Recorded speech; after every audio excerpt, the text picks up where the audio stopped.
करेंगे सवाई मानसिंह स्टेडियम को बम से उड़ाने की धमकी देने के बाद सीएम भजनलाल शर्मा और खेल परिषद के अध्यक्ष नीरज के पवन को जान से मारने की धमकी मिली है। सीएम और खेल परिषद की आईडी पर मेल कर ये धमकी दी गई है। आपको बता दें कि एसएमएस स्टेडियम को 7 दिन में चौथी धमकी मिली है। इससे पहले 13 मई, 12 मई और 8 मई को स्टेडियम को उड़ाने की धमकी दी गई थी। वहीं मामले को लेकर अब खेल सचिव नीरज के पवन से खास बातचीत की हमारे सहयोगी सुनील यादव ने। उड़ाने की धमकियों का सिलसिला वो थम नहीं रहा है और इसी बीच आज खेल परिषद के सचिव नीरज के पवन को भी बम से उड़ाने की धमकी दी गई है और इसके बाद में सर्चिंग की भी कार्रवाई की गई। और बड़ी बात यह है कि नीरज के पवन के साथ साथ मुख्यमंत्री भजनलाल शर्मा को भी जान से मारने उड़ाने की धमकी दी गई है।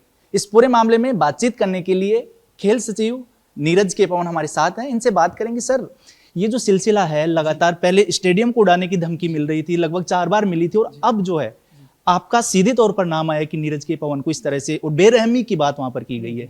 किस तरह की ये प्रारंभिक जो जांच हुई उसमें मामला सामने आया? देखिए, आज सुबह आपको ध्यान होगा कि हम रोज़ अपना मेल चेक करते हैं, तो आज सुबह एक मेल मिला जिसमें मेरे को व्यक्तिगत रूप से और ऑनरेबल सीएम साहब का भी नाम उसमें लिया गया है। तो उसकी जांच के लिए हमने पुलिस अधिकारियों को भेज दिया है। मैटर को गंभीरता से लेते हुए 2 एफआईआर पहले भी इसमें दर्ज कराई जा चुकी थी। चूँकि आईपीएल मैचेस अभी होने हैं तो स्टेडियम की सुरक्षा को अच्छे से बॉम्ब डिस्पोजल स्क्वाड ने भी देखा है। चूँकि पहले भी बॉम्ब से उड़ाने की धमकी और ऑपरेशन सिंदूर से इसको जोड़ने की बात भी पहले आई थी। तो इस सिलसिले को ध्यान में रखते हुए ज्योतिनगर थाने में 2 एफआईआर ऑलरेडी दर्ज हैं। जो भी मेल हमको प्राप्त हुए हैं वो सारा रिकॉर्ड, वो सारी डिटेल्स हमने संबंधित थाने को उपलब्ध करा दी हैं। हमें विश्वास है कि जल्दी ही जो इसमें इस तरह की बदमाशी कर रहे हैं वो जल्दी ही पकड़े जाएंगे। सर देखिए, इस पूरी जो बेशक धमकी हो लेकिन इसको गंभीरता से लेना इसलिए जरूरी हो जाता है कि एक तरफ आईपीएल मैचेज चल रहे हैं, दूसरी तरफ हाल ही में जिस तरह से ऑपरेशन सिंदूर हो उससे पहले आतंकवादी घटना हुई थी। ये गंभीर विषय है। तो अभी तक जो लगातार धमकी मिली है उनमें किस तरह का इन्वेस्टिगेशन है वो हो चुका है और कहाँ तक जो एजेंसीज है वो पहुँच पाई है? देखिए, पुलिस अनुसंधान की जहाँ तक बात है वो तो पुलिस ही बता पाएंगी और चूँकि मैटर सेंसिटिव है इसलिए उसकी डिटेल्स हम नहीं दे पाएंगे। लेकिन हमें ये विश्वास है कि पुलिस अधिकारी इसमें गंभीरता से इसका इन्वेस्टिगेशन कर रहे हैं और जल्दी ही इसमें किसी निष्कर्ष तक पहुँचा जा सकेगा। बिल्कुल ठीक है, ये इन्वेस्टिगेशन का पार्ट है। लेकिन एक जो बात ये उठ रही है कि आज जो मेल दिया उस मेल में ये भी जिक्र हो रहा है कि कोई दूसरे केसेज का बात कर रहा है जो धमकी देने वाला व्यक्ति है, तो उससे भी जोड़कर देखा जा रहा है इसको। पुलिस हर दृष्टि से इसको देख रही है। मेल में जो कुछ डिटेल्स उसने दी हैं उनकी भी जांच की जा रही है कि वो कौन सा मुकदमा कहाँ पर दर्ज है और ये कोई व्यथित व्यक्ति जो है वो किस बात से व्यथित होकर के इतनी बड़ी बात लिख रहा है। ये भी समझने का प्रयास किया जा रहा है कि कहीं कोई ये सिरफिरा या मानसिक असंतुलन व्यक्ति तो नहीं है जो ऐसी कोई बड़ी धमकी दे रहा है या कोई वास्तव में घटना करने का कोई प्लान बना रहा है।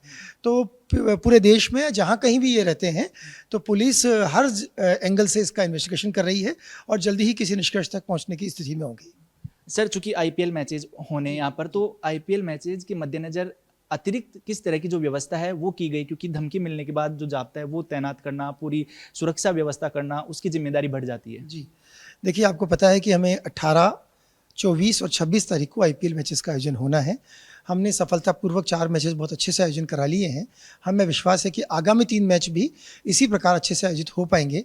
चूँकि इस बार धमकी मिली है, चूँकि इस बार पहले से एक सीरीज़ ऑफ ईमेल्स हमें प्राप्त हुए हैं, तो हमने उस बाबत पुलिस अधिकारियों को सूचित किया है।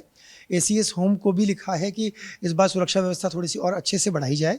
हम कोशिश करेंगे कि जो फ्रेंचाइजी अपने खुद के बाउंसर्स लगाते हैं उनकी संख्या भी पर्याप्त हो, वो भी अच्छे से ट्रेंड हों। जो गेट से एंट्री होती है वहाँ पर ढिलाई किसी भी रूप में ना बरती जाए और फ्रिस्किंग वगैरह जो नॉर्म्स हैं उसको और अच्छे से किया जाए। जिन सेक्शंस में वो जो हमारे दर्शकगण आकर के देखते हैं वो इंटरसेक्शन एक्सचेंज नहीं हो, कैमरास जितने हैं वो सारे ठीक हो जाए। इस प्रकार हम कोशिश करेंगे कि इस बार चूँकि धमकी के थ्रेट के बैकग्राउंड में अगर हम मैच करा रहे हैं तो अच्छे से मैच आयोजन करने के लिए तैयारियों का स्तर भी थोड़ा उच्च हो। Video journalist